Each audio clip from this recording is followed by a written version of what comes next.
Yes, 1, 2, 3, 4.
Well, let's see if audio is working. Hi there. Can you hear me okay, Tom? Yeah, Good enough.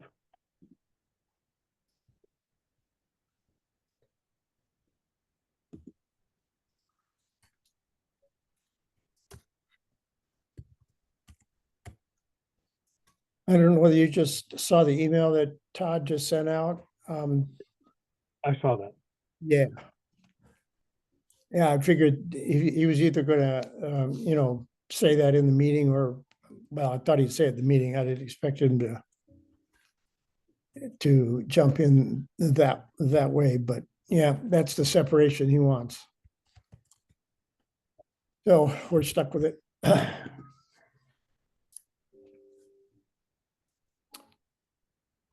there, Doug. Hi, Doug.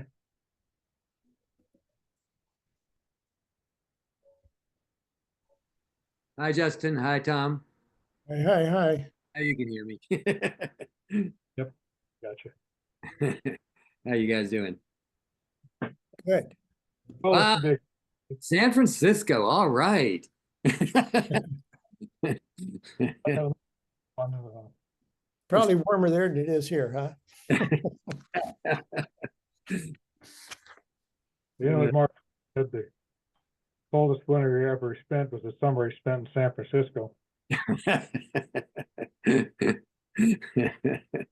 I missed that. Did you say it was the coldest or the warmest? The coldest, yeah, the coldest winter he ever saw was the summer he spent in San Francisco. Oh, Mark Twain. oh, oh my goodness. Not familiar with that? And over some of the sun. All right. It's about, well, we got 4 minutes, don't we? Yeah. I Yeah. did live there a few months of my life when I was about five to 5.5 years old. I lived in San Francisco. So you didn't have too wild a time then, I guess, unless your parents were having a wild time. The wild time was watching Roy Rogers on TV. That's Right. my level of understanding at that time. Well, then, Hi, Lynn. Lynn's all dressed for cold weather. I know. Oh, I thought that was a cap, not a headband. Oh, it is a nice warm one, but every time I put a hat on in the day to go out for my walk, I feel like I have to leave it on for the rest of the day. Hi, Todd. hey, Todd, Hi, Dick. Hello, Dick, can you hear me? Gotcha. Okay, that photo, Dick, that was fairly recent, was it? which photo? A photo came up first. Oh, it's been a while. About 15 years. Hey, Cindy. 20 years. Honey. Hello. Hi. Hello, hello.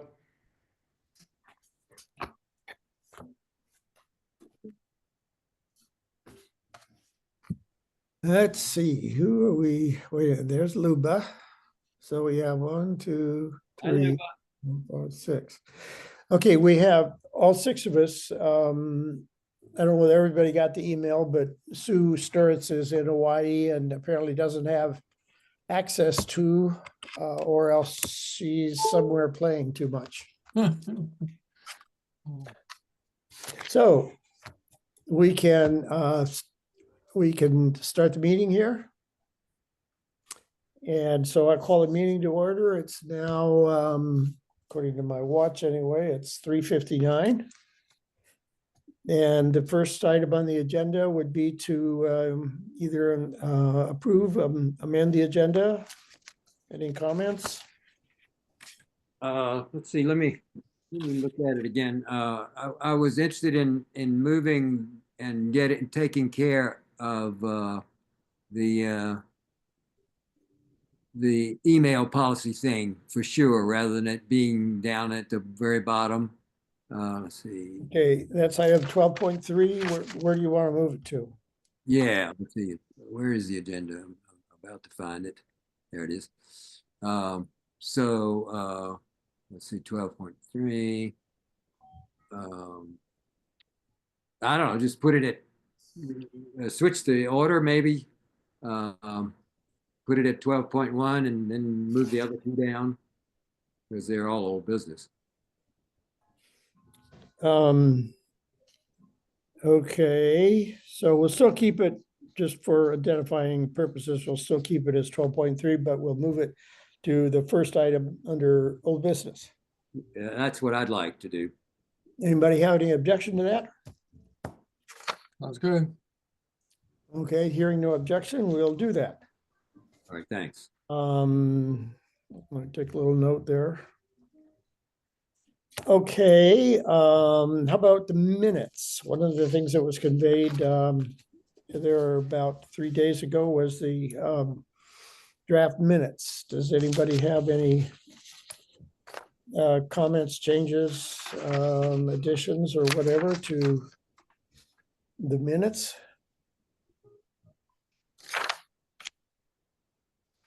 Okay, hearing no objection, we'll approve the minutes the way they were distributed.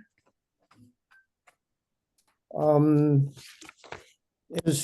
the meetings are scheduled in February on, and I checked these twice or 3 or 4 times. As the exec committee meeting would be on Wednesday, February 19th, and the formal board meeting a week later on the 26th. Is that okay with everybody? Yeah, Hearing no objections, that's what we'll do. And then we need to have a floating trustee to join Doug and me. And Todd, since this is your study month, you don't attend. Is that right? Yes, and I wanted to clear that up, Tom. I mentioned it when I spoke about my sabbatical and extended sabbatical away from administration. I will not be attending the board meetings or operations teams meeting for that entire period, just so you are clear on that. Yeah, that's one of the things I wanted you to, I hope that you would clear up down below, but okay. So Yeah. it would be me and Doug, and which one of you would like to jump in? I think it might be about my turn to come round again. Okay, I would find that delightful. So let's, And what time is that on the 19th, Tom? it's 4 o'clock, and I send out a preliminary draft agenda, and then we talk about what needs to be changed or added or deleted. 4 o'clock on the 19th.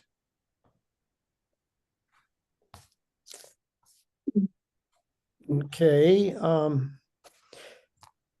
yeah, time for your update, Todd, and the things we had listed was any update from the shared ministry team on the UUCS UUA issue, including any future activity that you're aware of, and then talking to us about clarifying the guidelines, which you mentioned somewhat before, but even if there could be something in writing that would give us some guardrails and guidelines, but that may not be necessary. But let's hear what you have to say about it.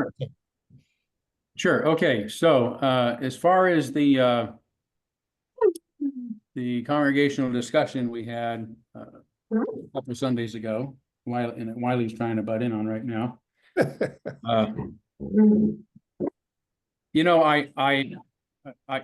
shared ministry team has not met since then, so I think they will discuss whether or not it seems worth doing more conversations around that at this time. And it may not be, because I think one of the issues that came up is one, it was a kind of a divided. I wouldn't say there's any great will to move away from the UUA at this point. People seem to want to have more information or have more patience with the UUA, including maybe finding out what they're going to do with the membership requirements in their bylaws, because that is the bylaw they're working on now. Some of you may have seen Dick Burkhart's email saying that it looks like they're going to slow down the pace on that and take it more intentionally, perhaps not wanting to estrange as many as they have with the Article 2 changes. So maybe we just have to wait. I don't know. The shared ministry team will get together and talk about it and make further recommendations. I won't be part of those discussions because I'll be on sabbatical by then. What I would say about it, my general opinion was that it was a very productive meeting in the sense that the congregation was able to come together and have differences of opinion, I think, in a very productive, positive way. We sort of did leave people wanting more, I think, because they enjoyed the quality of the experience and enjoyed the social interaction. And when they said we need to do this again, I think it was really let's do something like this again. Let's have another discussion, about something. So it turned out to be a sort of precedent-setting meeting for us. And I liked the format of giving a little bit of maybe having a survey on a topic, giving the results of the survey and then opening it up for conversation. It might be a great way to build community in general, in a holistic way that brings people in and lets us all know that we don't have to be like the rest of the world and hate on each other because we have different opinions. And that we can live with not getting our way if we happen to be on the unpopular side of an opinion. So I thought it was very productive for that reason, but I would say from our standpoint as a shared ministry team, you know, we have to discuss where we want to go from here, if anywhere with it. One thing that I think did come out of it was a greater openness to changing the name of our church back to its historic name, which should be the Unitarian Church of Spokane. And that might satisfy everybody, remaining part of the UUA while not necessarily identifying under their brand of Unitarian Universalism, which is the new JetPig model. So Any comments or questions on that? Yeah. well, would that be a strong possibility that they may get into that and come back with a suggestion or options or something like that? Or I think so. I'm gonna open it up to Lynn, because Lynn and I have talked about this some, but not as a team. So, you know, I can't offer any sort of official opinions, but what do you think, Lynn, about that secondary question? Well, just related to that question, in and of itself, I think that doesn't really necessarily matter what the shared ministry team thinks. Many of you were at that meeting, and Tom gave quite a nice little summary about, or a very brief summary about how relatively easy it is to do that. I think it's a board decision. I mean, it would be a board action, board led thing. It wouldn't be led by the shared ministry to change the name of the church. That's I think it would be such a great thing for you guys to be discussing frequently and openly, and making, that's such leadership decisions, in my opinion, to have that be one of your priorities as a focus. I would cheer you on, and I would support that. I think it is a beautiful compromise for some of the issues that came up at that meeting. So that would be my opinion, really. And again, of course, we haven't met, but I can't quite imagine what Dick and Bob and I would say. We would bring it back to the board and say, what do you guys want to do? And we could all do it together, but that's a board thing.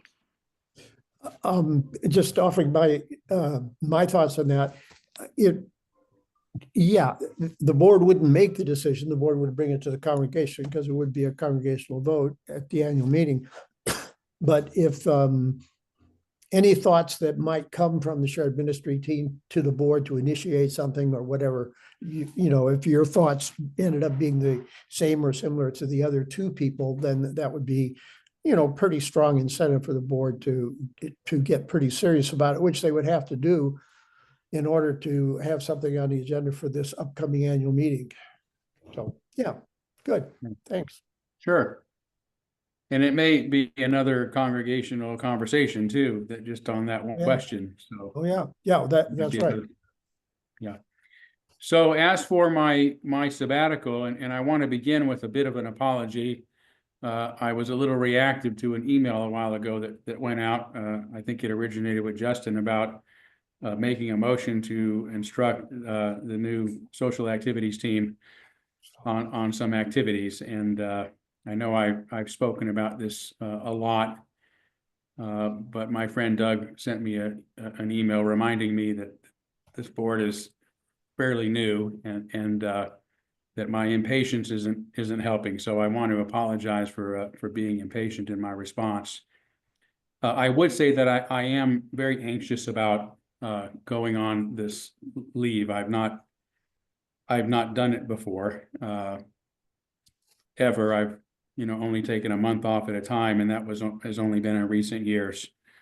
So I'm anxious about, the health of my staff. I'm anxious about the health of the church, and anxious about certain things I've asked for, being clear, that I've asked for them. So I do apologize for being terse in my response, and know that it's coming from that anxiety.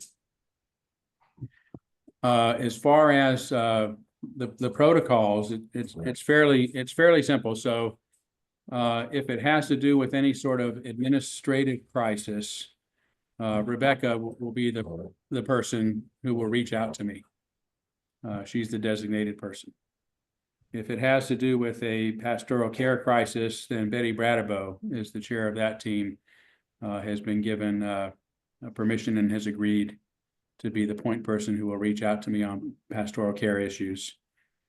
And then as far as any other issues that you think maybe I should be informed or you need to reach out to me on, a member of the shared ministry, just contact Lynn or Bob or Dick, perhaps less so Dick. He's moving and may be tied up for a few weeks, but one of them. And then if they feel that it is warrants getting me involved, they would reach out to me.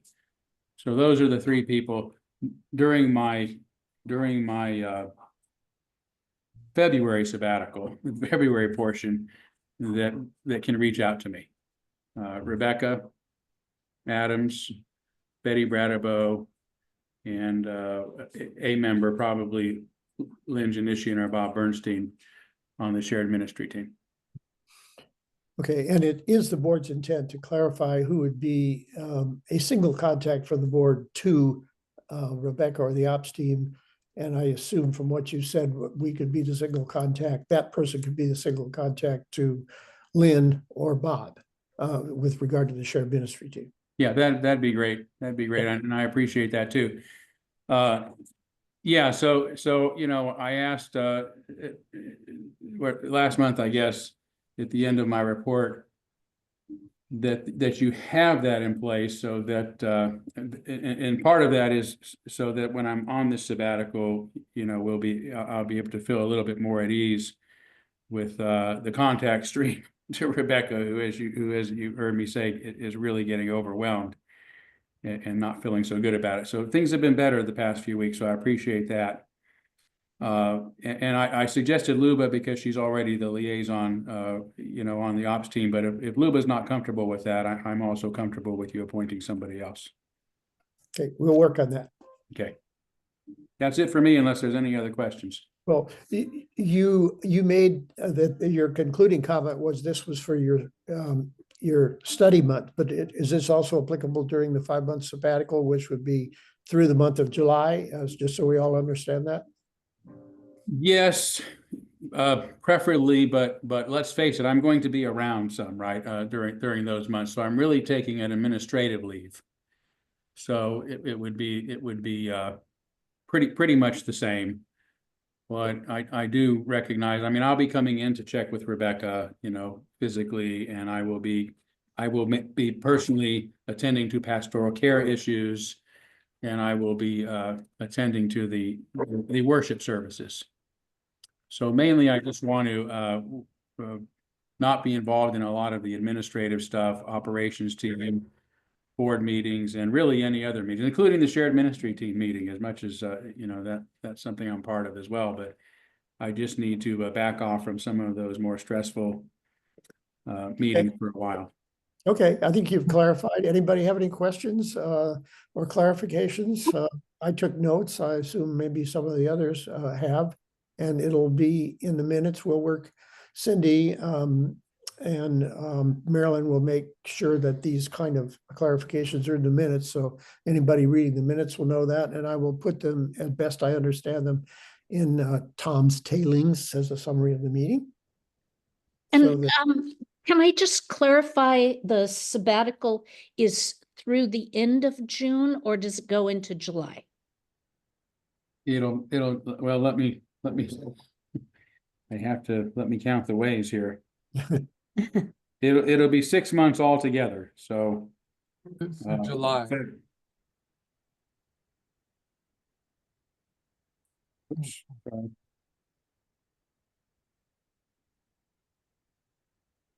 Yeah, so it would include July, yes. Okay, thank you. And that'll be overlap with the next board, and there'll be a transition of a board, but there'll be enough of us still involved that we can carry on that theme into the next fiscal year and the next board. Okay, good. Any other things, Todd? Mhm. I I see see. Dick has a Yeah. hand up. I have a comment on the, I too like that congregational meeting. I think we had, if you have more, I think that'd be welcome, but I do want to put a word of caution now on removing the name Universalist.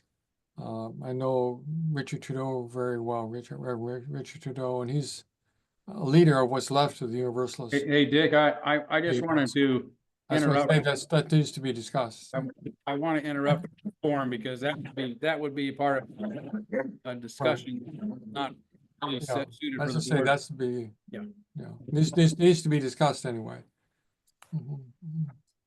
Okay, well then, moving on to me, just with regard to KYRS radio update. There wasn't an operations team meeting, but nonetheless, I exchanged a couple of memos with Rebecca where she and Todd have given me permission as an individual, not as a board member, to proceed along the lines of the proposal I submitted to them. So I'm now interacting with their person on their staff, in addition to their general manager, to come up with an agreement that for 52 weeks of on air. They were down for about a month because of a problem with their transmitting tower. So I want to make sure it says 52 months, operating months and stuff like that. And then when it come to an agreement on the message and which program it will be, there'll be an agreement which, help me out here, Todd. Is Rebecca qualified to sign the agreement? Because someone from the church officially would have to sign that, even though I would be paying for it. Yeah, I think Rebecca could sign it. I could sign it. I also think, Tom, you could sign it because you are the board president. Well, but I don't want it to, I couldn't do that unless the board passed a motion to entitle me to do that. And I'm uncomfortable with that since I'm spending my own money. I just want to do it as a church member to see if this is a way that we might in the future explore this as a way to attract new people to the church. But so I'll give it to Rebecca and she can decide between the two of you. Okay, sounds good. Okay. Shadow Treasurer update. We did have one ad that was in this last Sun, and I asked if that could be continued to try to attract somebody who could be, as both Rebecca and Todd and Dick have said, we need somebody who really has some qualifications. And the word I get from Mary Giannini is we still have to have a board member who's the official treasurer, but there's nothing that prohibits us. We don't need a bylaw change or anything like that to have someone in the background as we have for many years in the past. So we're on the lookout. If you guys have any suggestions of somebody to approach, and hopefully somebody will respond, but I don't know any other way to go about it. If anybody has any suggestions about how to find such a person, let me know, but otherwise we'll continue this. Todd. Yeah, I do have a suggestion around the language, Tom. Oh, Been okay. thinking about this because shadow treasurer, I think, is a peculiar term, and it may for some sound sinister or something, you know. Okay. But I was thinking, because just like you're the board president, you're elected by the members of the board.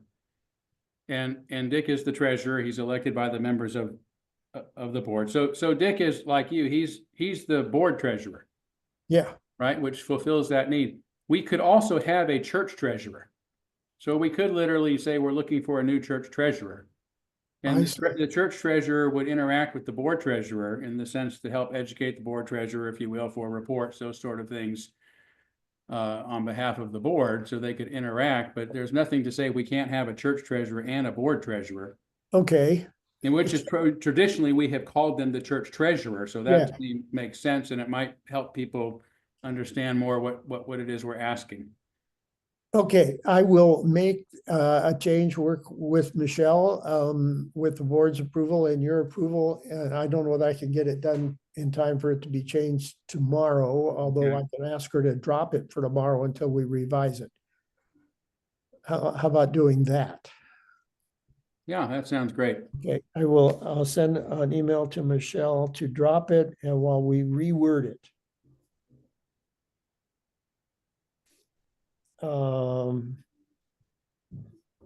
Okay, and reword, okay. And then, going on to the next item I had, we have an election coming up, as you know, in the annual meeting on June 8th. I think we have members of the nominating team that need to be elected.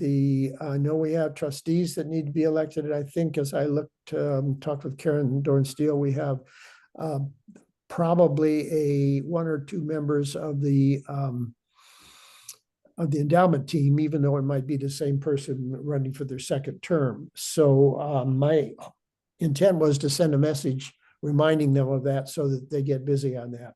Any objection from anybody on the board? Okay, I will do that. And then,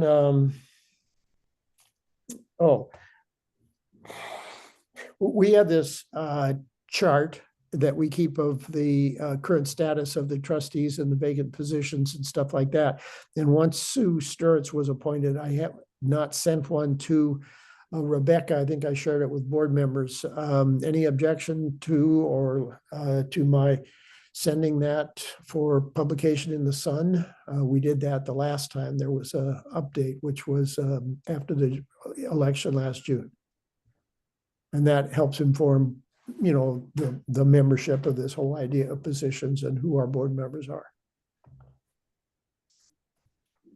Okay, hearing no objection, I will do that. And I don't have any other comments. If we go to the item number 8 on the agenda, this would be the ops team liaison report, which I think is going to be pretty short. There was no meeting, no report. Okay. That's it. Okay, then the next item that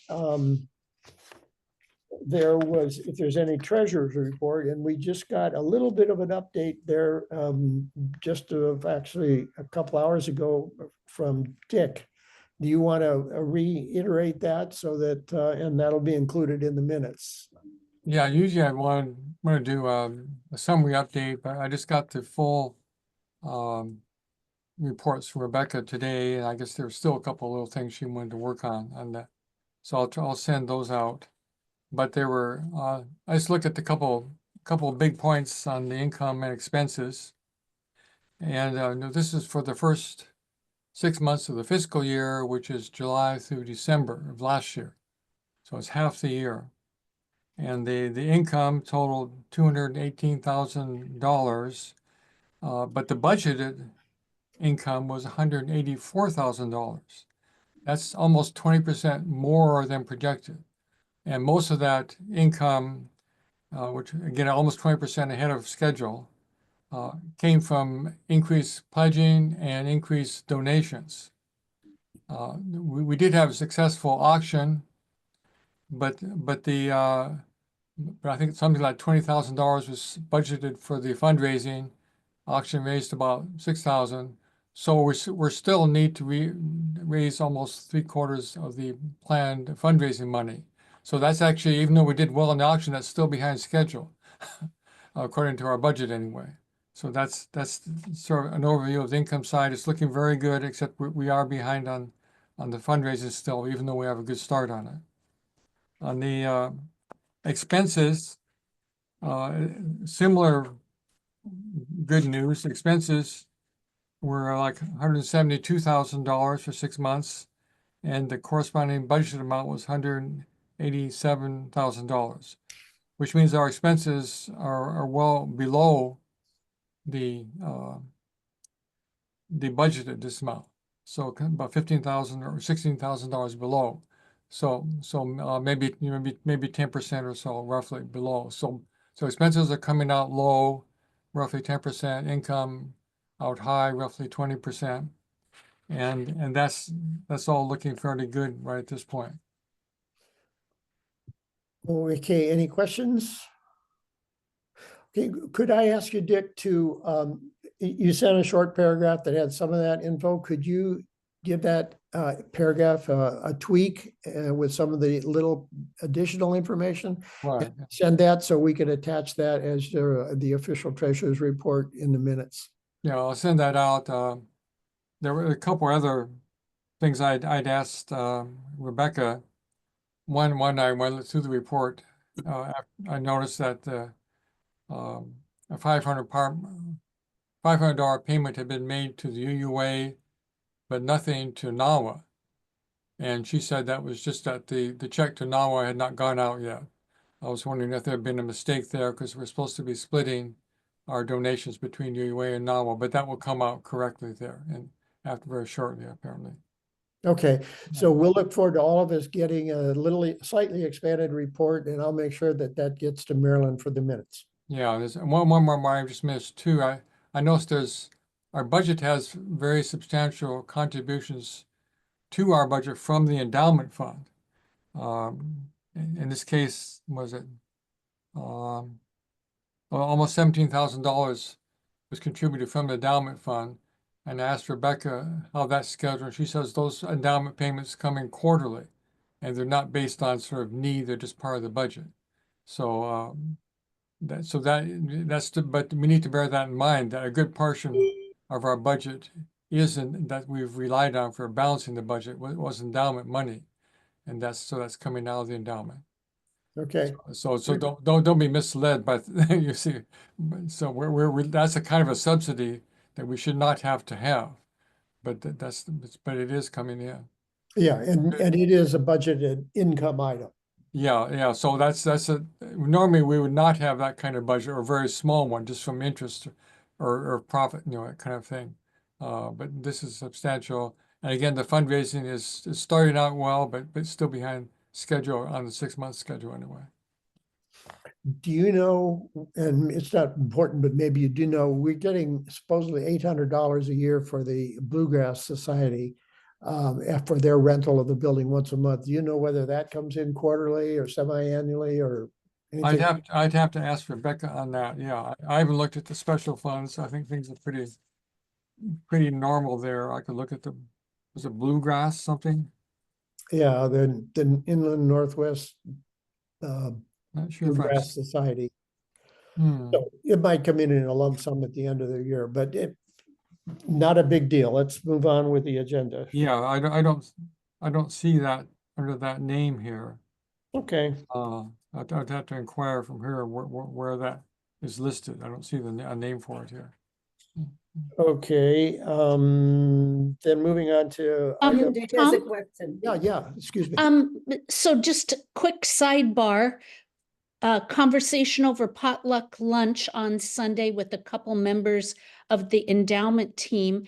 And they mentioned that we are fast approaching $1 million in the endowment, which kind of put a smile on my face. So if others haven't heard that, I just thought I'd share it. Yeah, I think I'd heard that, but that wasn't in Rebecca's report, and that's helping. So especially since we need the endowment for this year's budget. I hope we don't need so much from next year's.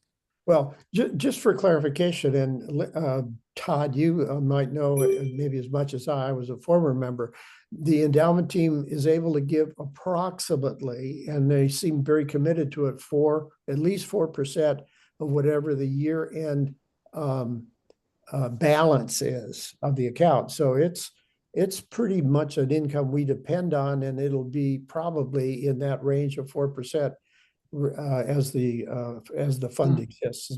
Is that pretty much it, Yeah, Todd? that's right. Yeah, we adopted that plan many years ago. The endowment is there to serve the financial health of the congregation. So those monies are not actually given to us by the endowment team because they think we might need it. The idea is to keep a healthy endowment, to grow it, to have a really, and the stronger it is, the more that 4% of the profits are for us. So it's, and the goal many years ago was to create less dependence upon the pledges, right? We were almost over 90% of our income was dependent upon pledges. So to find additional streams of income, and that has been a real boon for us. So it really helped, especially after the split, in which some folks took their pledges with them. That really helped offset the impacts and helped us get through that without tremendous pain. So yeah, that I would frame that as being the intentional fiscal responsibility, right, and fiscal loyalty of our church structure to the health of our congregation, and it is absolutely embedded in how we do things. Yeah, I like thank you for that comment, Todd. I wasn't aware that it was that substantial. I knew there was something. I wasn't aware it's 4%, because the 4% would be 40,000, and that actually covers what's the contributions this year. So that's in line after all. I wasn't aware that you could. I guess in this case it's because you can rely on 4% returns for the endowment in terms of investment. Yeah, and just Profits, yeah. just for everybody else's who may not know, it was really Todd's initiation some years ago when we were about several $100,000 that we kind of freeze the contributions till we reached 500,000 and then resume them. So this whole process is your initiation, Todd, and Thank you, Tom. we're all grateful for that, I'll tell you. Thank you. Yeah, well, I'm grateful that the congregation picked right up on it, and people said, well, that'll be forever. And within, I think, 2 years, we went from 190,000 to 500,000. Yeah, so that's really making a difference. It's glad to know that that's actually in the budget with validity, not just because we actually need it, or not because of the situation. Yeah. Okay, well, moving on to, any other comments? Okay, moving on to item 10.1. It's listed as increase attendance suggestions given to social activity team by Justin, who was chair of our little subcommittee on similar activities. So if you want to go ahead with your input, Justin. Go off the top of my head on the report I sent in, pretty much paraphrasing it. Basically, it is my understanding of things. People are driven by their wants and needs and passions and interest and ideas. Every one of us, I believe, in this church has some item which is central to us. I believe that having these extra groups cater to those special needs that speak to each person. There's people very involved in social activities or social justice or ecology or the outreach of the church or justice and this type of thing. Each person has their own central issue. It's my belief that having all of these special activities will increase.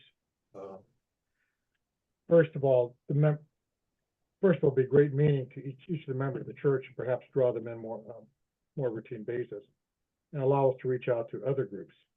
I believe reaching out to other groups, like if you're interested in bird watching, you might reach out to Audubon. Ecology, you might reach out to Sierra Club or 350 Spokane, et cetera, et cetera. So I believe that having these extra groups will eventually increase our attendance, be a great increase in the personal meaning of each person in the church, and possibly eventually lead to increase in attendance and revenue. Well, part of what it was, and this is where this overlap that we're trying to clarify, particularly speaking to some your interest, Todd. Lanny, apparently a member of the social activities team, asked whether you had any suggestions, and you conveyed what we had, and whether they take advantage of any of them or whether we do something on our own that doesn't conflict with them. That I think is everybody's intent. Is that a fair statement? Yeah, I think so. You know, it's a very new team, as I've said. There's just 3 people on it now. The fourth left fairly soon thereafter. And they've got a lot on their plate. Yeah. You know, they've got a lot on their plate they're already doing. So I think and they're very enthusiastic about what they're doing already. So I don't want to crush them with ideas that are not their own and that they don't have the bandwidth to take on. So I appreciate kind of letting them do that. And if anybody else wants to start a table like that, it's a fairly simple thing to do and see what happens. I think there was a group that started one this Sunday. I don't know if it's going to take off or not, but that was just something that group decided to do, and we'll see where it goes from there. One thing I would remind you of is that our numbers have been increasing since our both outside and inside in person have been increasing since COVID knocked things out, and the splinter for that matter. But you know, it's like everything else, it's on an exponential curve. But if you look at the data, you will see that for us, it has been growing. We've not flatlined. And I think we're starting to see that now. The numbers have gotten to a point where you can really start to notice that more people are attending than were attending even a month ago, or certainly 2 months ago. And, you know, we went from an average of about 8 people at the first service. I can remember that because it was the first service. It was easy to count for some time after COVID, and we reopened. And then it became, you know, around 20, an average of 20. And now, you know, sometimes it's pushing around 30 at that first service. So I would say that as important as it is to have outreach to the community, that the formula, the things that make our church special are already in place. And as people discover that, they step into it if it's right for them. And they tell their friends about it, and that's kind of the organic process, which we see this exponential curve that I think is very visible at this point. Yeah, and I'm seeing it from the usher as the lead usher. I've watched the numbers in that first service go up, and I watch the number of children. I count the number of children. I talked to Stephanie. The population of the RE has probably in the last 6 months doubled, maybe 7 months. And Lynn's helping with that, so she knows that. And the population, in-person population, is going up, particularly in the last 2 months, and part of that's this social activities team and anything else that we can do. And that's what I think where you are, Justin, with some other activities that we can do that don't conflict but complement what the social activities team is doing. Yeah, and I'd like to comment. Yeah. Right, that some of this was discussed at the last UUA board meeting that I zoomed in on. And apparently this is not just a trend in your church, but it's a national trend. Apparently, a number of churches are experiencing strong membership growth, and especially RE. But it's not universal. They don't have data on it yet. But that seemed to be a general feeling. Anecdotally, they said it's happening. UUA churches, you mean? Yeah, UUA, not everywhere, but anecdotally, they were a number of people at these board meetings were saying that some churches were doing very well now, and especially RE, maybe Trump election was fueling it. And I can also say in my Seattle church, the Saltwater Church, I went there this last Sunday to be in person. It had more attendance than in 5 years. Good. Thank you. Thank you, Dick. Their RE is growing too. Good. Let's see, the item 11.1 it's kind of a dual person. It's a discussion and action. It's under new business to clarify and define the role of the board interface with the operations manager, operations teams. I think we kind of, that we did that under Todd's report. Whether we need, I'm trying to look at my notes, whether we need a motion because we're trying to get formal actions by the board kind of formalized, I proposed a motion that either I use secretary or liaison to be designated to be the primary contact from the board to convey formal actions of the board to the operations manager and or the operations team as soon as possible. That I had some other language, and Sue Sturritz said, just leave it at the end, as soon as possible. So and this is a matter of, the bylaws say that the liaison it's a one-way trip, because when Lynn and I were working on the bylaws, the overpowering shadow was the interference that the former board vice president had on the ops team. So we kind of wrote it that it would be a one-way transfer of data from the ops team back to the board. And now we're seeing a need to kind of formalize some contact between the board to take board actions to the ops team. So and that to me should be a formalized kind of action of the board to do that. And the natural tendency is to use the liaison, and the definition of liaison is a two-way street. But also from my standpoint, as I look at stuff from the organizational standpoint, the secretary's position is the one who's really in charge of formal actions of the board, formal reports, formal contact, signs any formal documents that the board needs to have a secretary sign. So I'm wondering whether which person which trustee do we want to designate, or do we want to make it a floating thing, which I hadn't thought of till just this instant? Do we want to just say at the beginning of the year, we will designate who would be the liaison to do both, from the board and to the board? And so this is kind of a discussion. Anybody want to jump in? I see Doug. My first thought is that the liaison that we have would be sort of the natural choice, but I'd like to hear from Luba. Has her thoughts about this evolved at all, or where are you at, Luba, on this question? Question for me. Okay, the answer. I don't feel comfortable about that. I think the secretary is the better person than myself.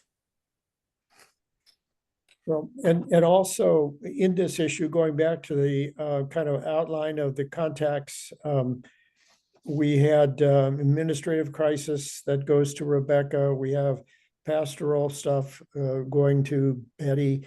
Some of that will be pretty easily handled, but one of them was a board issue that needs to go to the anything that needs to go to the shared ministry team. So that's really a person who can get to the shared ministry team with anything that we need to share with them or go to them with, and then to the operations team or the operations manager.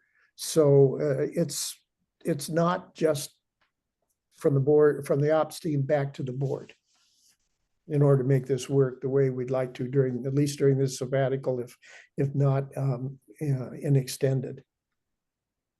Lynn has a question. Oh, excuse me. Yeah, I didn't see your hand. Lynn, yeah.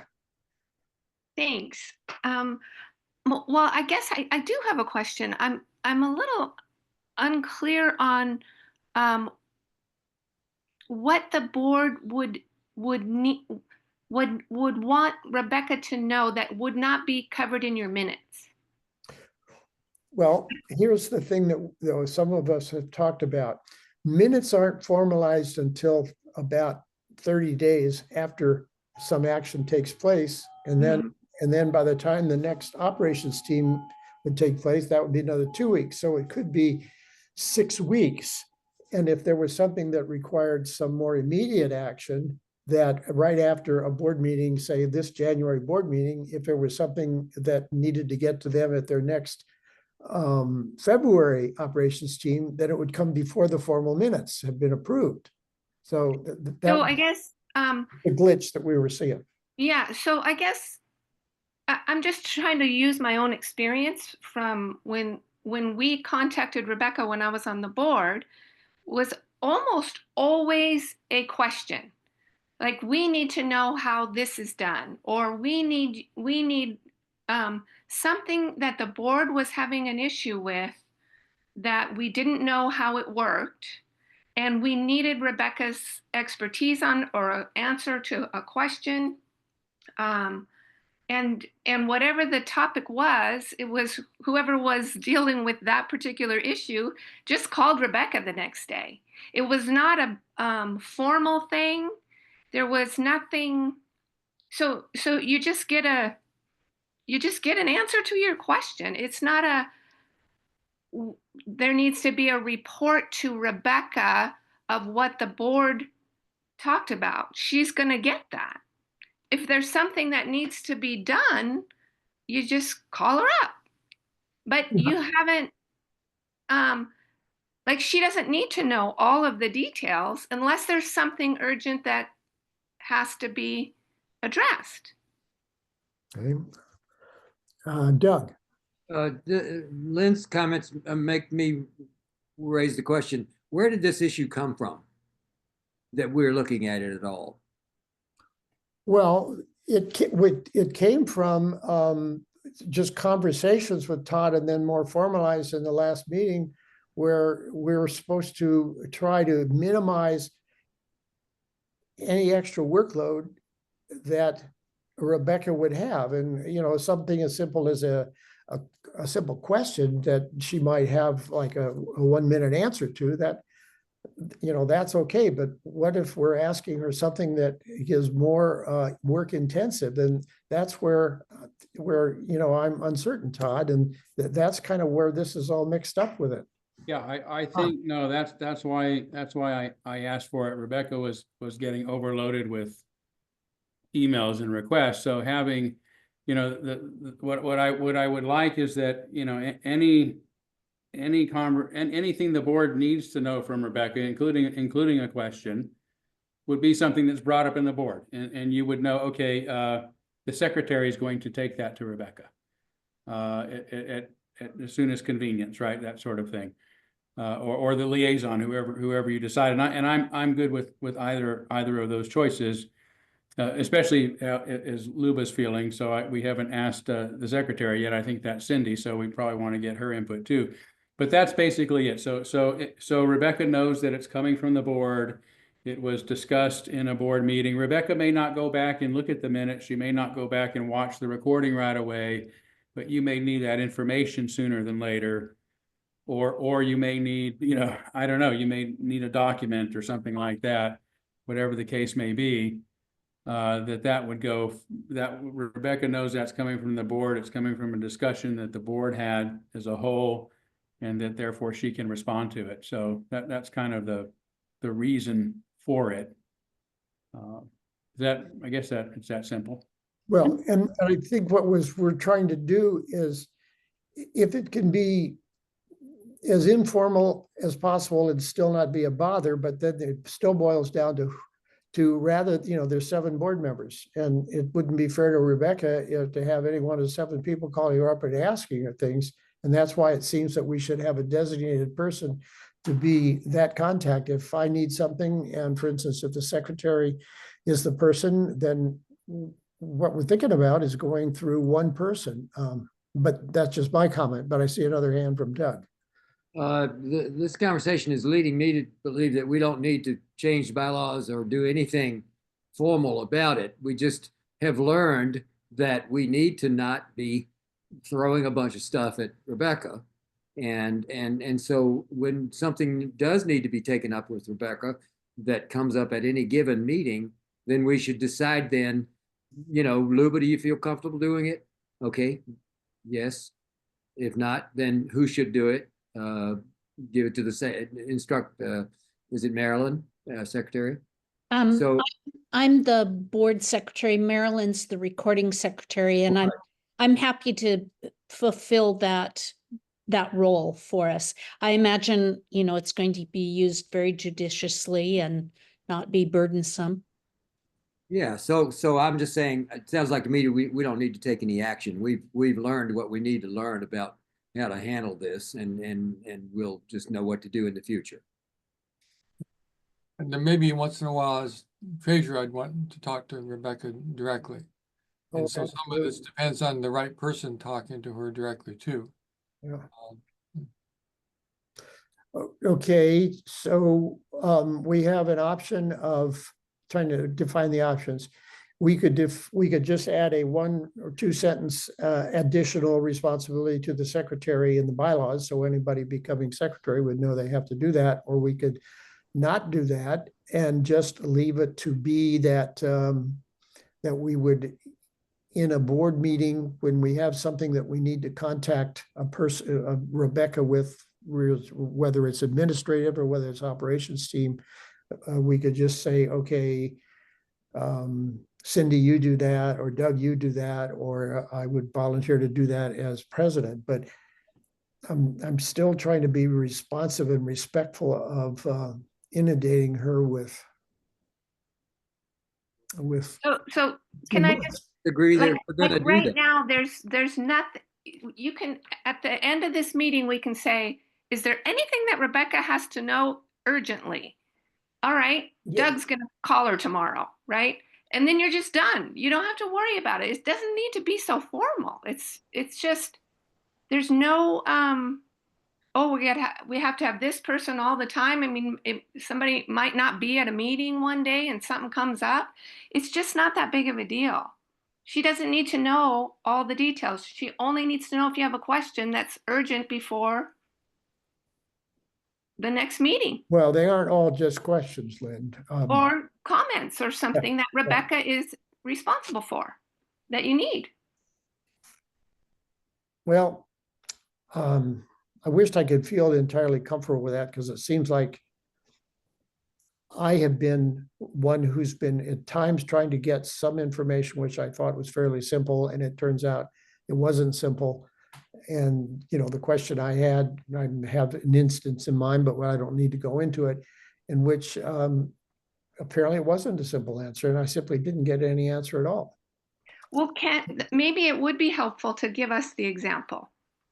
Okay, I wanted to know whether there was anybody that she could suggest that might have a background and responsibility to be a treasurer, and if there was a job description from the past about a job description that could be useful in trying to define what the duties would be if somebody were to contact me. So, I mean, that's just an example. And I didn't get a response. And this is all part of this thing that was building up about overloading her. And I want to be sensitive to that. Thank you, Tom. And that's why I think and have requested that there be a particular liaison for Rebecca's sake as much as anyone's, that she understands that this person is the usual person to contact. Doesn't mean you can't have a conversation, say, well, you know, maybe Doug would be better talking to her in this case, or Luba or Tom or whatever. But I think coming from the board secretary, you know, in a based on a discussion that the board has had, would make me feel most comfortable for Rebecca. So she has some clarity around, you know, and some norms around how the board is communicating with her. Doug?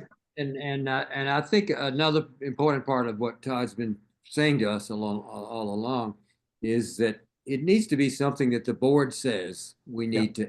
That's the most important. That's the most important. Yeah, and so in other words, the board can in any given meeting decide we need to know X from Rebecca.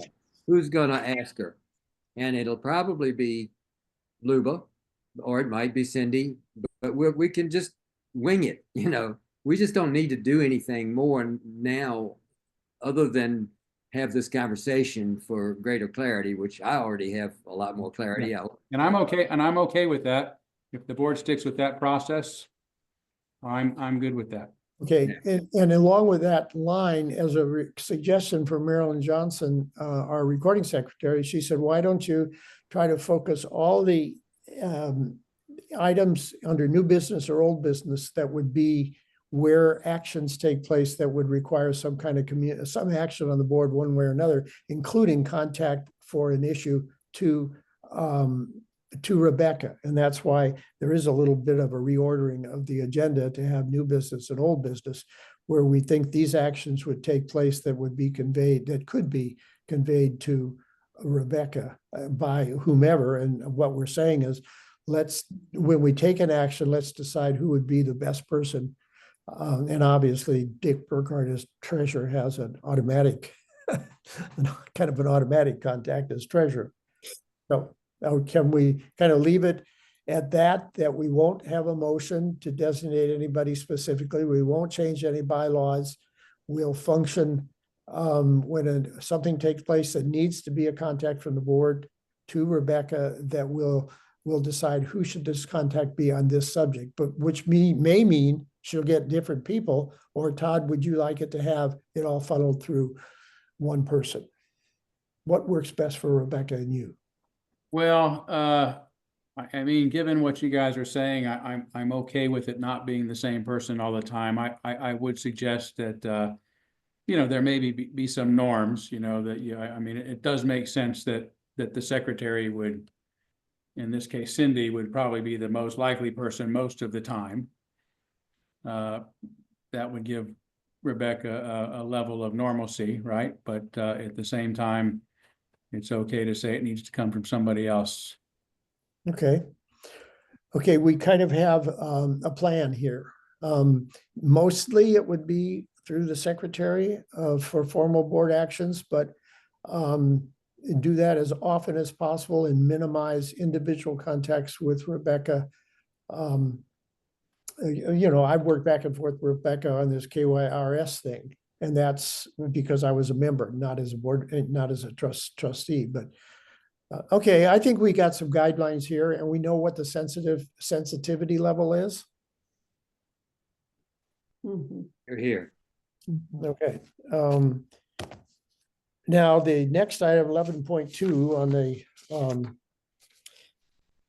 the agenda is this issue about death with dignity in our church, assisted suicide essentially. And give me the 4-page document that came from Rob Niels, who most of you don't know, but maybe do know a little bit now.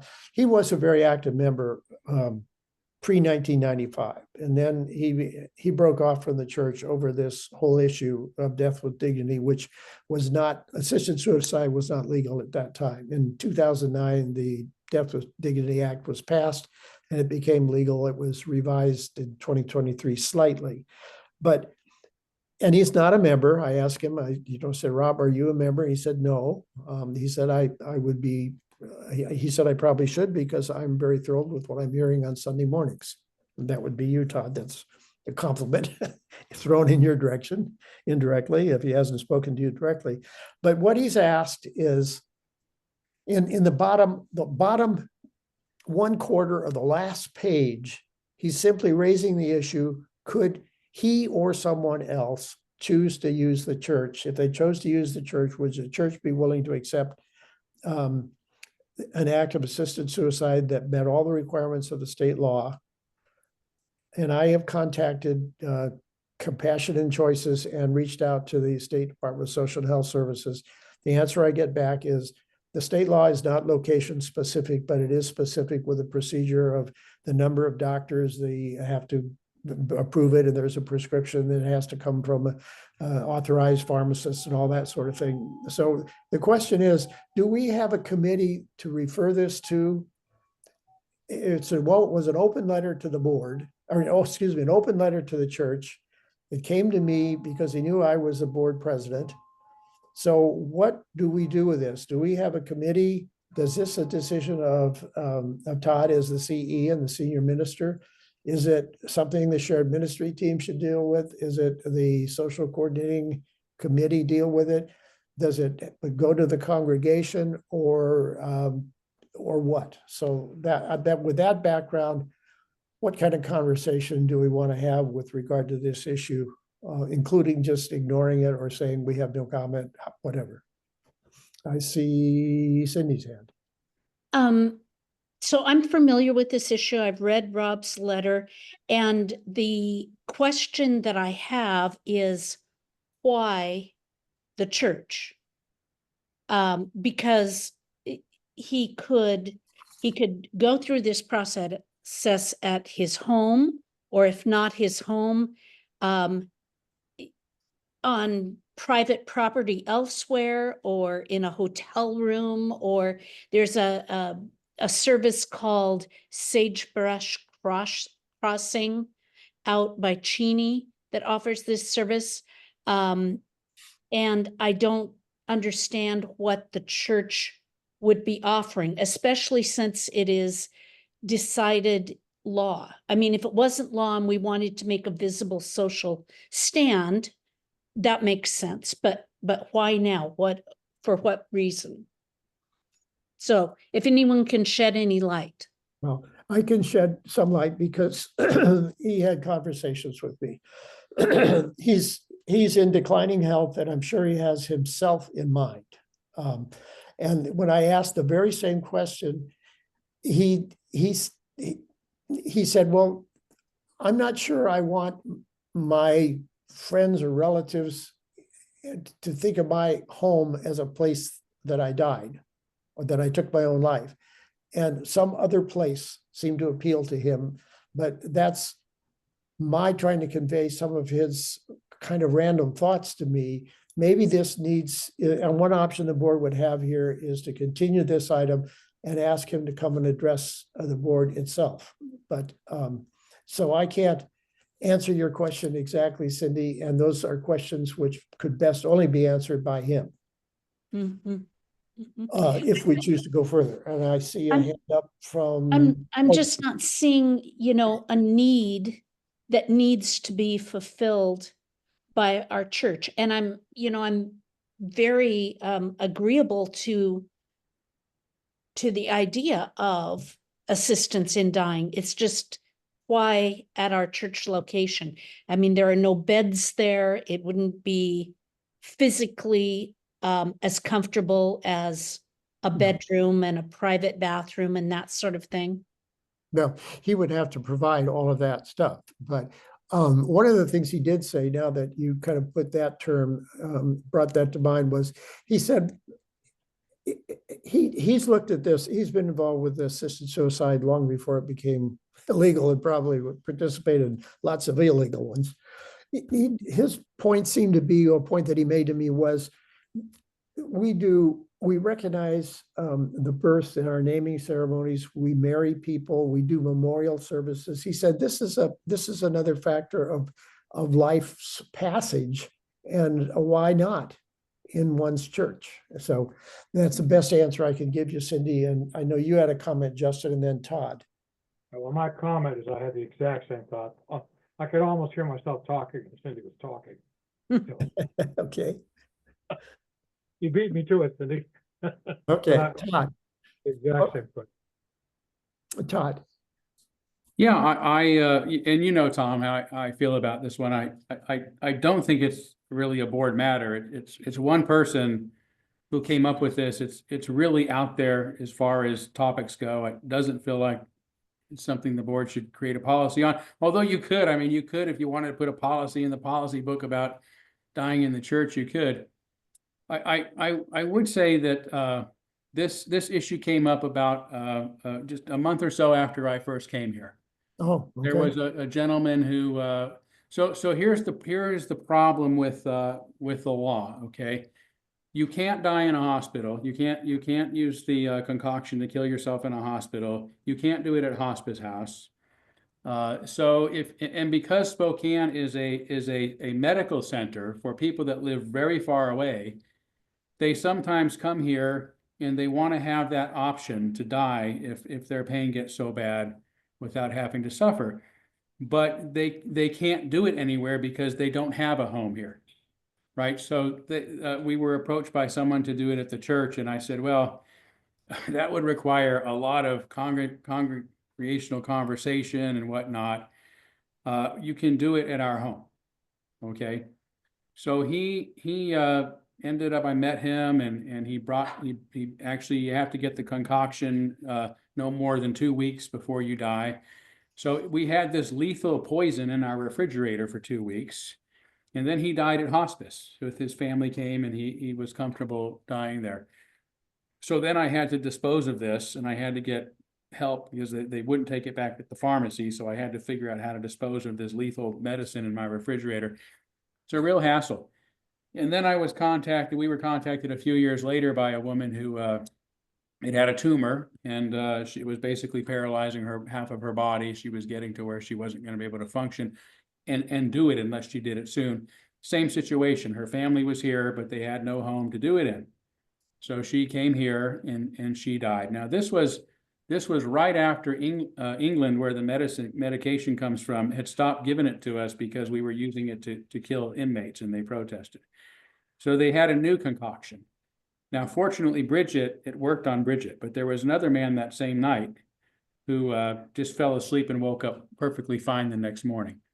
So these medications are problematic. Now, you can't have a doctor no doctor or nurse will come. Hospice will not come while you're doing this on your premises, right? The hospice is ready to come once somebody's died.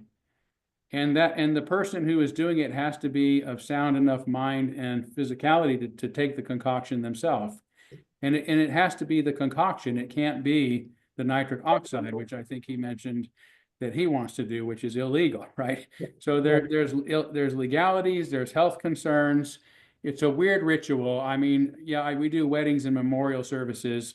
Can you imagine a ritual we say, come and watch somebody die as part of their passing? That is kind of out there. So this painting, by the way, this space in our wall was blank for years because we couldn't find anything that was when her family was here, they were looking at it. And I said, well, we just haven't found the right thing yet.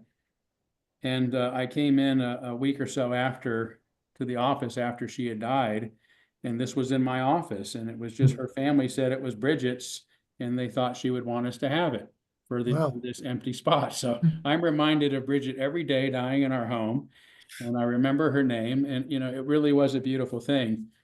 But I personally am opposed to this as being a church ritual or happening in the church for legal issues, if nothing else. But also, I think it would require a congregational conversation. I think it is something that is relatively unnecessary, and I'm just not sure that we should handle it outside of politely saying that's not something we do here.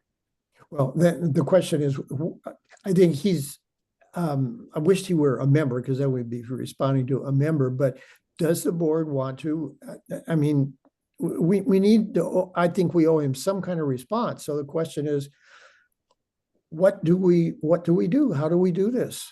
And that's the question. I see a head from Doug. You're muted. My opinion is I agree with what Cindy said, and I think what Todd's saying makes a lot of sense, and I think the board should do nothing, and if you feel like you need to respond, you could do so yourself. And I think Todd has said that he'd be willing to have you refer this person to him. And from the experiences you've had in the past, Todd, I gather that you're comfortable with that. Mm-hmm. Sure. I think it goes right back to this is not a board matter at all. And so if you personally feel like you need to respond, then help yourself. Well, I'm not going to respond because I wouldn't respond unless the board directed me to respond. So the thing came to me as president with the presumption that I would present it to the board for what to do. That was the conversation. I just said that if you personally feel that a response is necessary, then you don't need anything from the board. You can do what you want. I'm not going to do, he addressed an open letter to the church, so I'm not going to say so long, because that would be me speaking for the whole church, and I'm not going to do that. So, I just feel, then give the letter to Todd.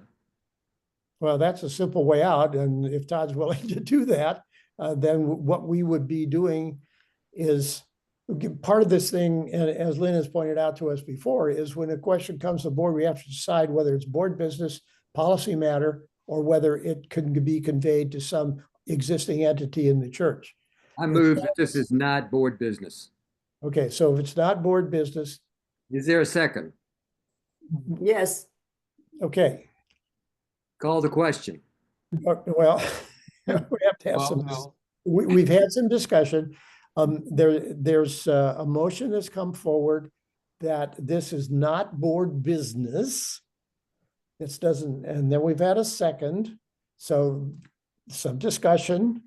You made the motion, Doug, so by parliamentary, you get to address the motion. I don't need to say anything more. Does anybody else? Well, I do. I I wanted clarify, well, and then we'll go to Dick. I wanted clarified what we're supposed to do with this open letter to the church, and that can be a separate motion, once the board decides it's not going to do anything. Yeah. What do you say, Dick? Yeah, well, I think the point is that churches are involved in life passages, and this is a passage. So how we handle it, I don't know, but I think the church does need a long-term, sustainable kind of way of handling these kind of things. It's going to happen again. And Todd can do something in the interim, but I think it is something to think about long-term. That it is a, I mean, you can't handle every passage in a church. You don't handle the birth of a baby in a church normally, for example.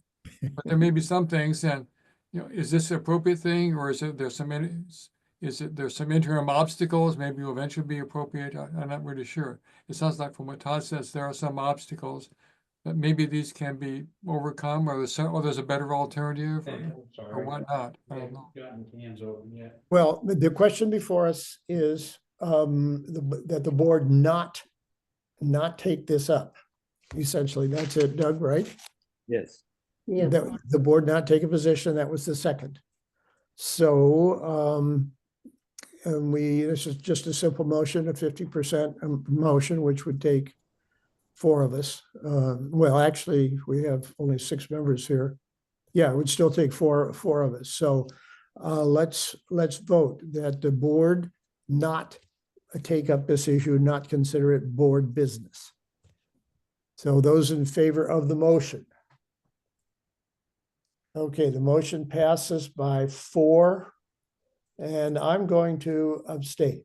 So we have an approved motion that this is not board policy, not board business. Yeah, I'd abstain also. Pardon? I abstain too. Okay, so nonetheless, we had 4. We had Doug, Cindy, Justin, and Luba. And me. Yeah, okay, so then there's been talk about passing this to Todd. So I question to you, Todd, obviously, you seem like you would be willing to handle this. Yeah, I'll be happy to talk with him. He's an interesting guy for sure, but I'm happy to just say, we don't Okay. do that here. Okay, then I I would, understand the situation, but you can find another home. okay, I would, my motion is that this open letter from Rob Niels to the Unitarian Universalist Church of Spokane be handled by our senior minister, Todd Eckloff. Yep. And Do I have a second? second, Okay, those in favor? Any discussion, I guess. We've had discussion. So, No so the motion. Okay, it's unanimous that this be passed to Todd as senior minister. And that is in the form of a motion. And there's no contact in Rob's letter, Todd. So I don't know how to reach him. Okay. Well, if you see him and want to tell him to call me, he can do that maybe. Yeah. You might try White Pages or something like that, because you probably have his address and can get a phone number.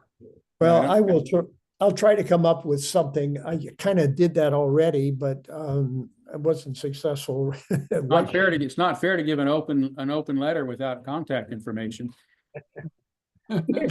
Yeah, you would think someone with a PhD would know better than that. Well, he's probably getting older and forgetful about certain things. Well, To be at generous. any rate, we have decided it's not a board matter, and as a board, we decided that it would be passed to the senior minister. Okay. Mhm.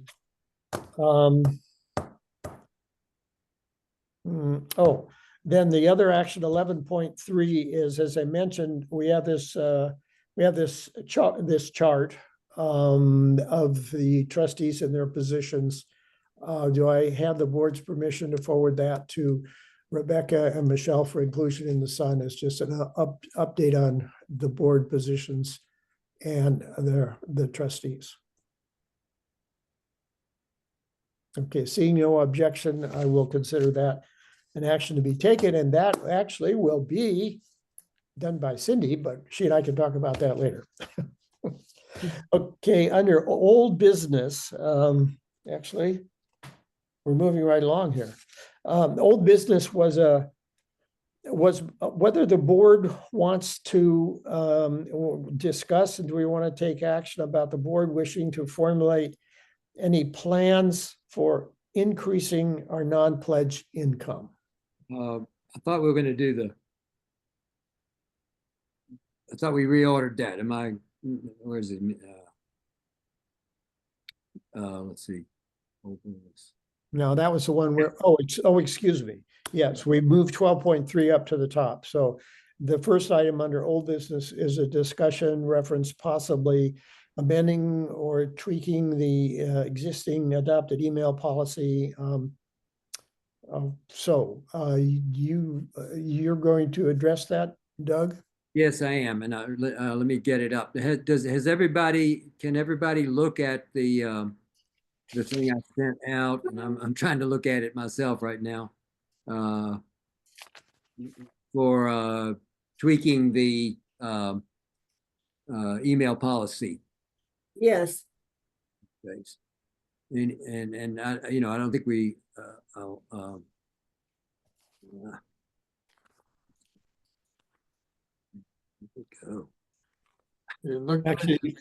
Actually, there's several things floating around, but and maybe Yeah. taking that out, Doug. A minute ago. Let's see. Basically, what we're talking about is I can't see it myself, but anyway, is to eliminate what is it? 2.B. Well, that was the question, whether under A2, which reads emails should not be used to solicit opinions of, engage in discussions or exchange critical information with other trustees regarding church business outside of scheduled meetings, unless all trustees are included. So as you know, included in those emails. So one of the things that came up that you suggested was just dropping the unless all trustees are included. And another option was drop that whole section altogether, since section A1 reads trustees shall not use email to deliberate or to make decisions affecting board, UUC members, or UUCS. Okay, so I'm moving that what is it? 2A. I can't find it on my computer right now. But is it 2? Well, it's A2 is the way the subparagraph. A2 is the whole paragraph. Darn it. Sorry, I can't find what I'm talking about. And you want to add a new paragraph, correctly? Yeah. So drop that entire paragraph in 2, and then add that entire paragraph in 3. Yeah. Moving the others down from it. Yeah, that seemed reasonable to me.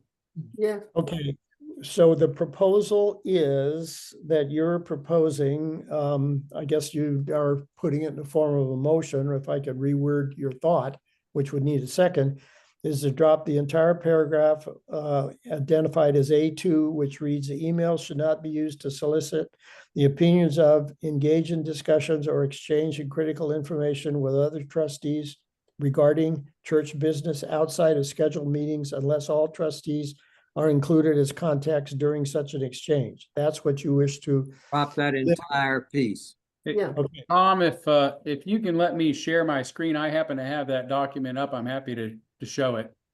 Oh, God, how the hell do I do that? Oh. So if you go down Oh, to, I see a share arrow. Does, yeah, click on that and see if it'll allow you to okay. share it with Todd Eckhoff. It said sharing as, was prohibited and I eliminated that. So. Well, let me try to ask again, and then you can say, okay, I think if you. Did you get a notice? I did it. Okay, let me see. Oh, it says the host isn't allowing multiple presenters sharing for this meeting. Well, I don't want to take up a lot of time with it. Yeah, I finally found it on my among the windows on my screen, and hopefully, does anybody have a problem with understanding what the motion is? Well, we have to deal with these one at a time. So the first motion is to eliminate that one paragraph, and then we'll deal with adding the other paragraph in a separate motion. Okay. So is everybody clear on the motion? Yes, Do we have a second? second. Okay, so any discussion about eliminating that paragraph from our existing thing? And this would, I would first ask the board members, and then since we have two guests here, if they would like to chip in, but it's the board members that get first crack. Okay, no comments from the board members. Any comments from Jean Larson or Lynn? Okay, seeing none, then we will vote. Those in favor of eliminating the paragraph indicate by raising your hands.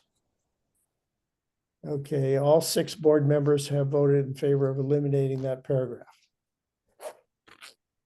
And this would be one more thing we talk about, Cindy, because we need to convey this kind of stuff to Rebecca. But okay, then you were going to have another motion about adding some paragraph small b2 and renumbering from there. Okay, so I move that B2 become the paragraph that you all see there. Trustees may communicate with each other, etc. And that the old B2 be renumbered as B3 and the old B3 be renumbered as B4. So it's just what we basically do is inserting that paragraph B2, the new B2 into the permissible uses of email. Why don't you read read the short paragraph so that it's part of your motion? Trustees may communicate with each other, including within Board of Trustees subcommittees, for the purpose of discussion and sharing information while not deliberating or deciding on any church issues, period.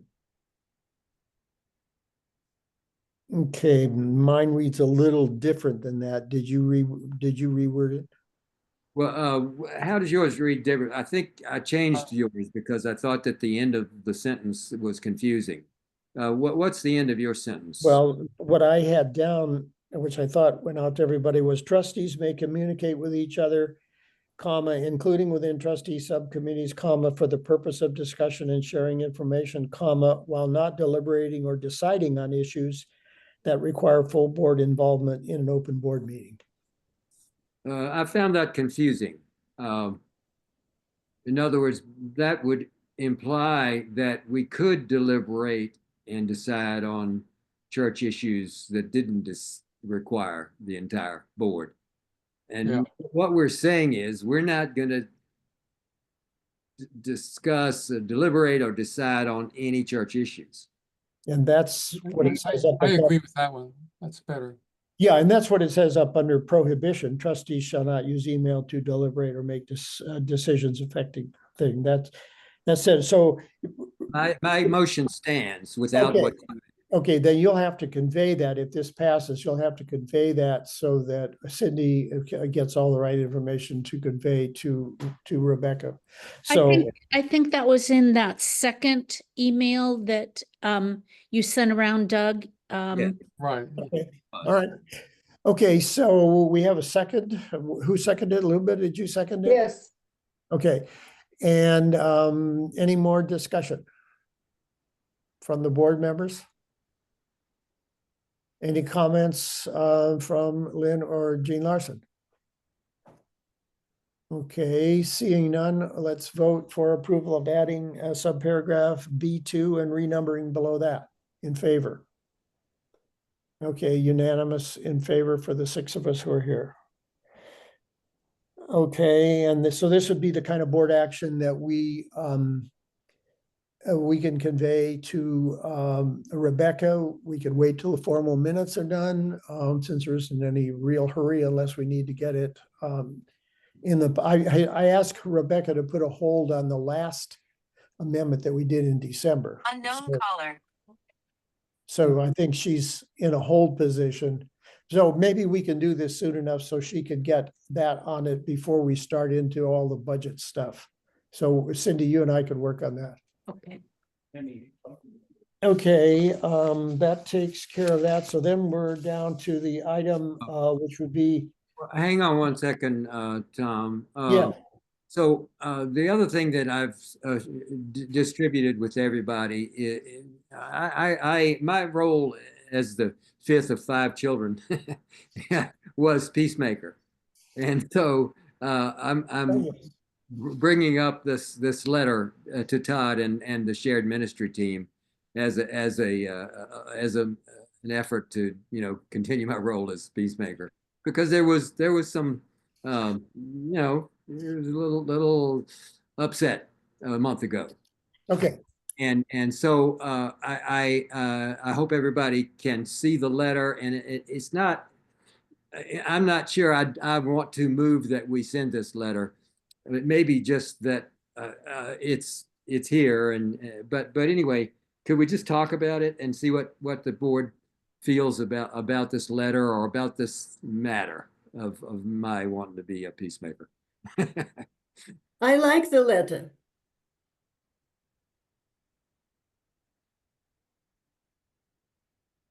Well, yeah, we don't really have a motion, but it's perfectly all right to discuss something, whether it results in a motion or not. We're in the process of deliberating.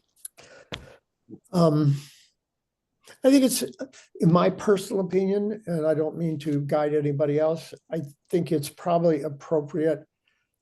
And I would like to have it said, because I'm sure it reflects my own thoughts of how the board can continue to do business, and hopefully without affronting anybody, or at least minimally affronting anybody else.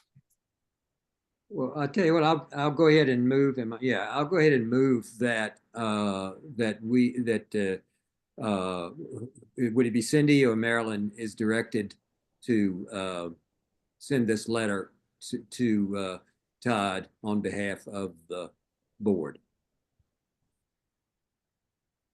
Yep. Sounds okay to me. Well, we need a second. Dick's seconded. Oh, I'm sorry. Okay. Are those in favor of the motion? Unanimous from the 6 board members, and we'll work that out again with Cindy. It would be, it's coming from the board. I don't think we all need to sign it. We're on record as having all agreed, and it can be signed as you have got it, the Board of Trustees. And I'm sorry, I forgot that. I was in such a hurry to move on to try to get this meeting over in an hour and a half. Thank you for being so attentive.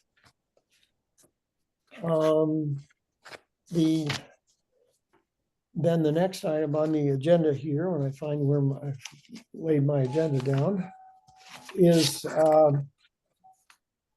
whether or not the board needs to try to formulate a plan for income enhancement. And it was pointed out by Dick that we need income enhancement. And there were some suggestions brought forward by a subcommittee, but we don't really have a plan. All we have is suggestions. Yeah. So you want me to take that, Tom? Yeah, you were part of that subcommittee. Yeah. I don't think I think we need a proposal from a subcommittee, not from the board. Well, this subcommittee presented them to the board and we actually narrowed them down by eliminating about 3 or 4 of them. Was this the social activities thing? No, Something no, different? this The is income enhancement. list of ideas. So what Tom and I came up with as the subcommittee to come up with ideas about income enhancement or about was a list which I emailed an hour or so ago to Oh, everybody again. I guess I missed There that. is that list of ideas. And so the question is what to do with it. So I just like, Tom's and my idea and putting this on the agenda was simply to have the board discuss, well, what now? I'll start by saying that coming up with ideas is a good thing for the board to do, but it's not really the board's job, in my opinion, in my limited experience, but my opinion, it's not the board's job to then do these things. It's my thought that a team would have to be organized, similar to the welcoming and membership team or the social activities team, that a team would be formed in the congregation to take whatever actions it felt like taking and maybe making use of the list. So that's all I want to say. I would agree with that. Yeah. You need a team actually to not just present ideas, but to formulate a plan. But board discussion about ideas could inform, but the team really has to sit down and figure things out.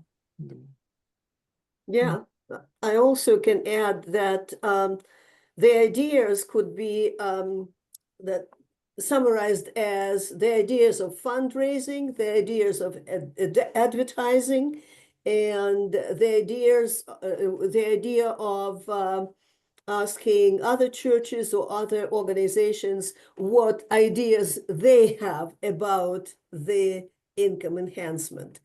It can be done only through the teams and committees or subcommittees that would organize things, but nothing else can be done.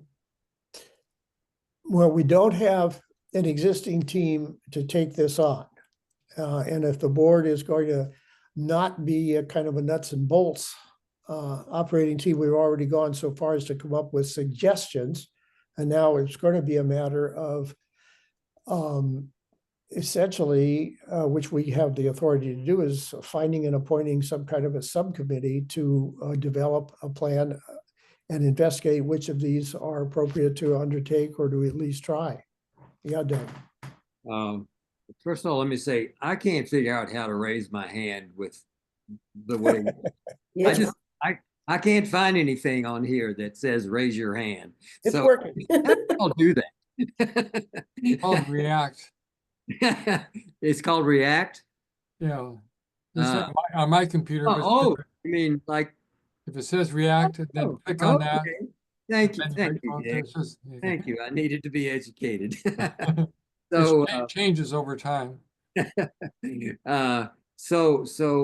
my question is, how do teams get formed? How did the welcoming team get formed, and how did the social activities team come into being? Well, in that case, I formed the team and then the operations team approved it. So the operations team is the entity that generally approves new teams.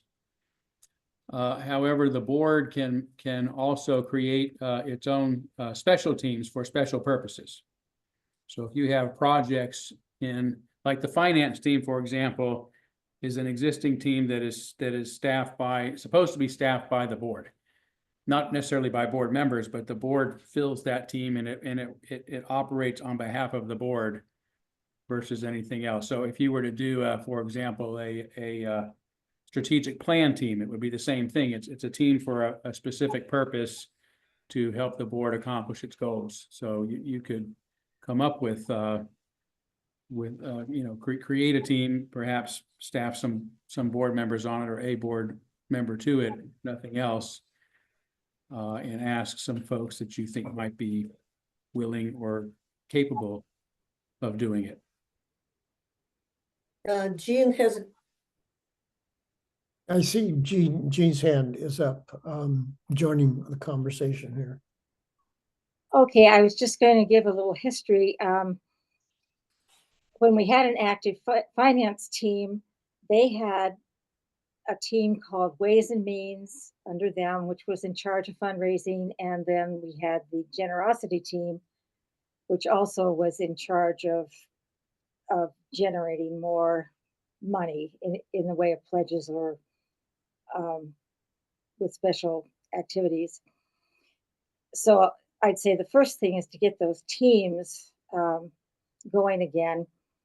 And I noticed that when Todd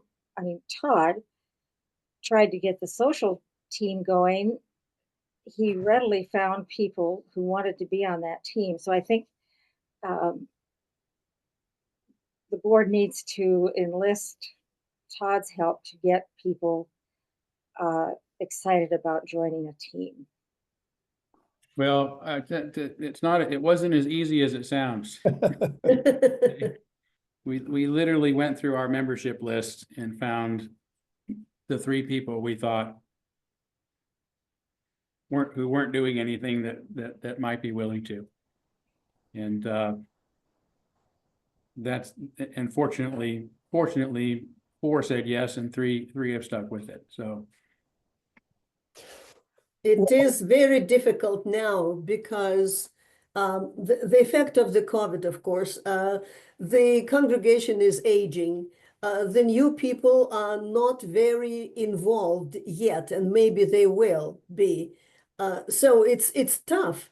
Creating a new team is very difficult now. Yeah, well, kind of what we're discussing is a plan would be for us to try to work as best we can to establish a subcommittee that would be for the purpose of exploring options for enhanced income.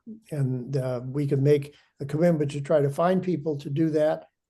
And we're doing quite a bit the same thing that Todd did, and that's going through the membership list. Possibly having some of the new people in mind, because that's always a good way to get people involved if they can step up. So does the board want to, well, the board has 2 options here. Develop a plan which could include an effort to find a subcommittee that could take this task on, or do nothing at all. So what's the board's pleasure? My question at this point would be, is there anyone on the board or tuned in today who would be interested in leading the effort to create a team for income enhancement? You know, I'm thinking if one person decided to go to work on that, and maybe that would lead somewhere to a team creation.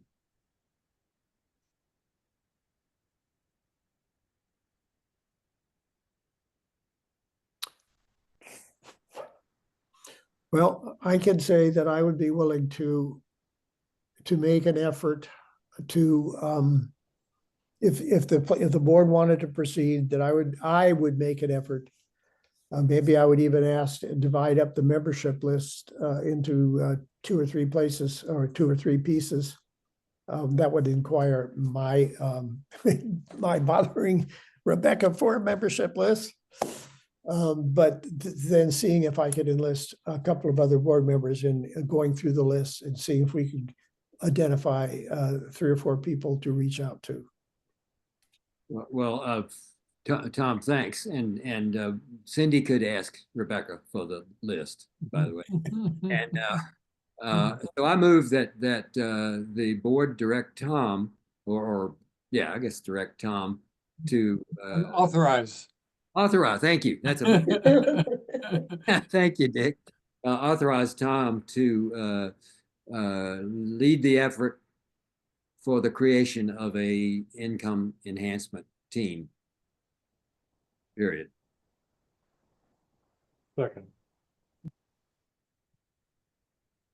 Okay, we've discussed this. Is there any more discussion about going ahead with I a noticed plan which would have me be the lead to work possibly with other board members to approach people to see if we can put together a team?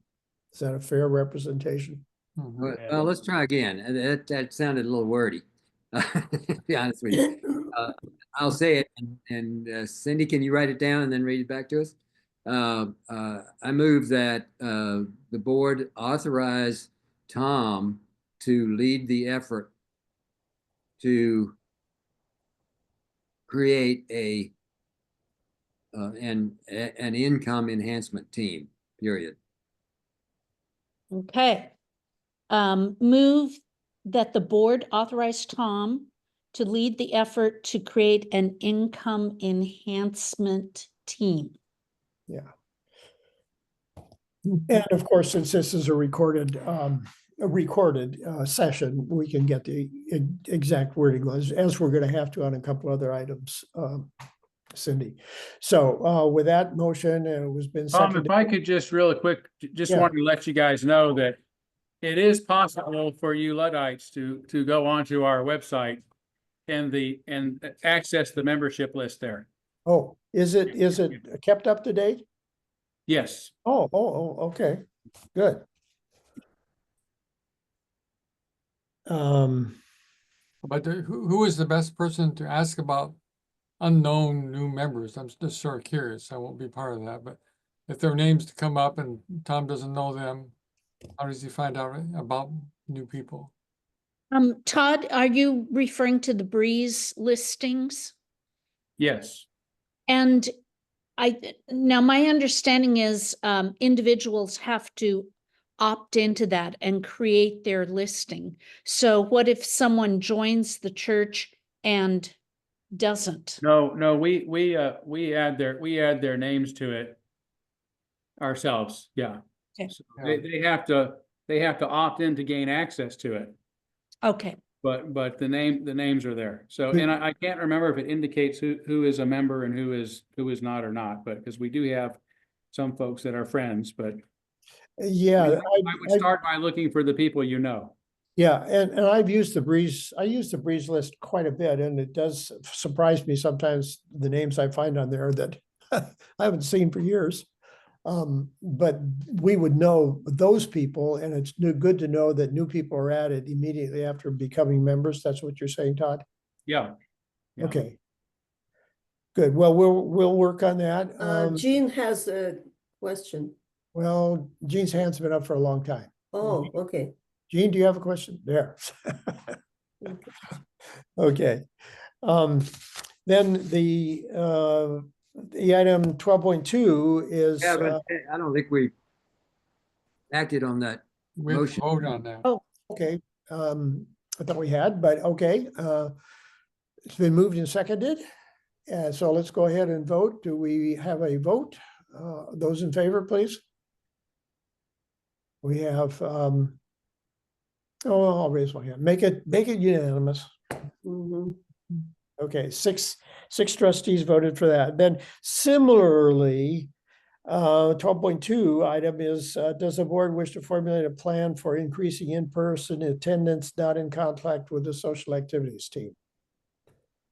And that would be either we don't do anything and just see how the social activities team and any welcoming and membership activities continue, not do anything for the present, or whether we would try to locate another subcommittee. I shut my phone off here. Mhm. Any discussion about how to proceed on the issue of other activities, extending activities, being careful not to be in conflict with the existing teams that have come out of the administrative wing? Do you mean how to coordinate the actions or what?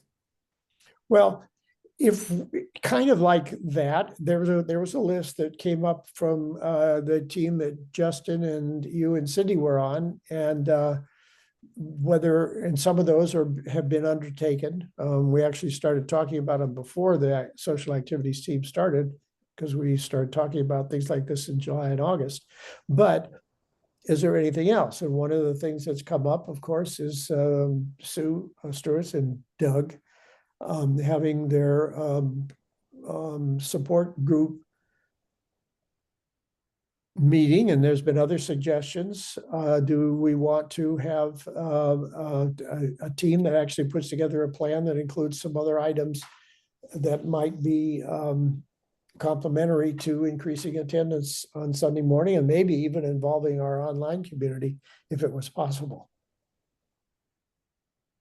Or do we want to let things ride for a while and see how things about go? this? I thought this was his baby. Justin? Pardon me? Do you have anything to say about this? No.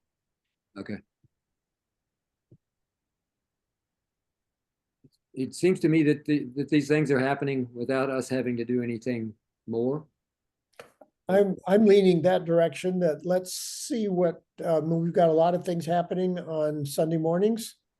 And if one of these other items, like a circle discussion to discuss a sermon presentation, that doesn't necessarily need a team. We could, somebody might step forward as an individual and get that going. And that was one of the suggestions that was on your subcommittee. I don't know as we need to do anything at this point, unless someone wants to, step forward with that, or a group that might come, not unlike the poetry group, that would like to discuss Heather Cox Richardson's one of her letters from the former week, something like that. So due to lack of interest to get involved with a plan for that, we'll just put that on hold informally and see how things go over the next few months.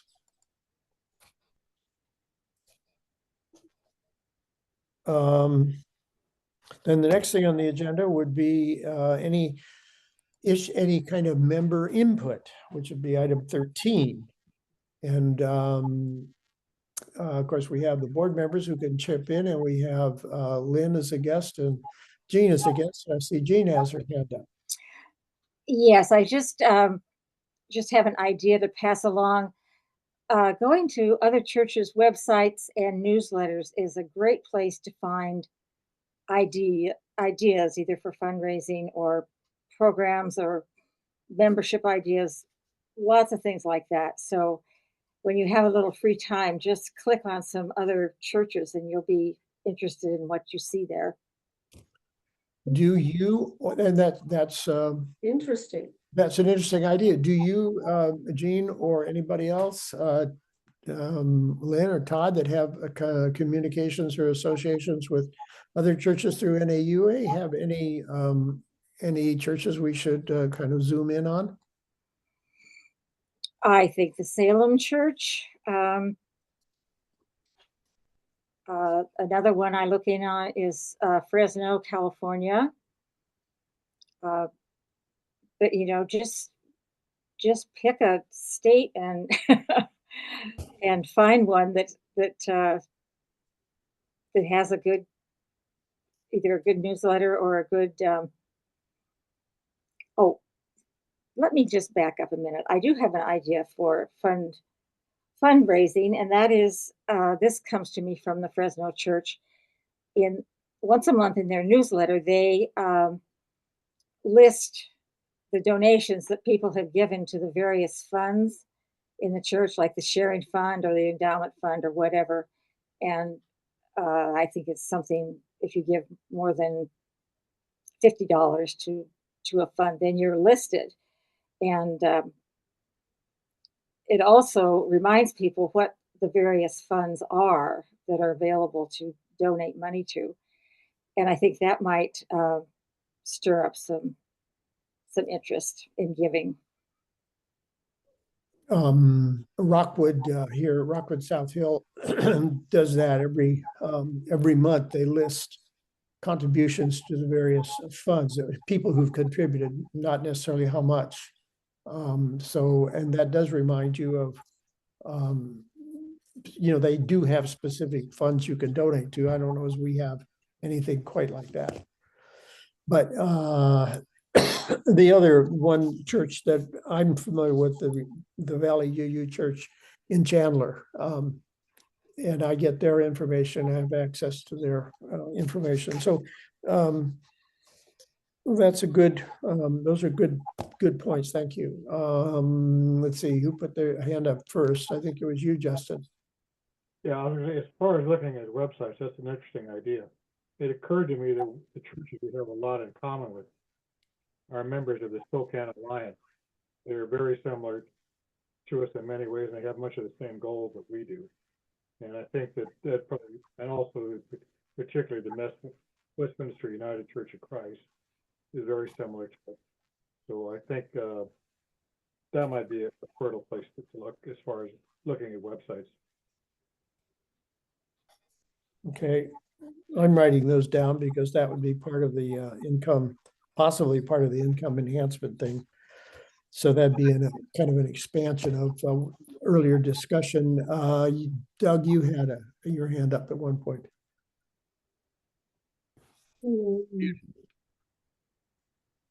Muted. I just wanted to invite Jean to maybe tell us about her interest in seeing us have in-person board meetings occasionally or every other month.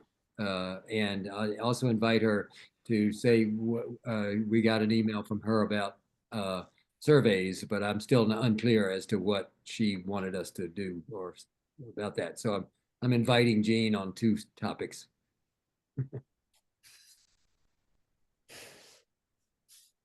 But she's gone away. Okay. Yes, she Well, that was a good invite. doesn't wish to respond. Okay, seeing no other discussion here that appears we've got a lot. We have actually accomplished a lot, and it is a little less than 6 o'clock. Thank everybody for participating and hanging in here.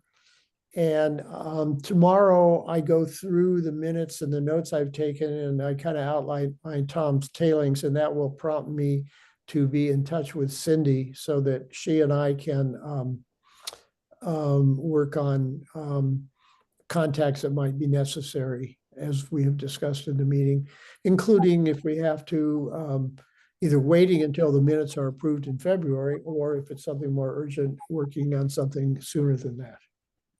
Is that okay, Cindy? Okay. Sounds good. Good. Okay, no other discussion. Why, I'll call the meeting adjourned at 5:54. Right. Okay. By the Thank way, this is you. my last meeting for a while, guys. Thank you for all you do, and thank you for especially your kindness today and attentiveness to my concerns last month. I really appreciate it and wish you all the best in the coming months. Yeah. Yes, Well, thank you. if we see you out on the street, it's okay to wave, isn't it? Happy sabbatical. Happy sabbatical. Just treat me like we're both at Walmart and we don't want to admit it. So. All right. Thank you, everybody. Y'all have a good evening, and we'll be in touch, Cindy. Thank you very much. Bye. All right. Thank you, Tom. Bye.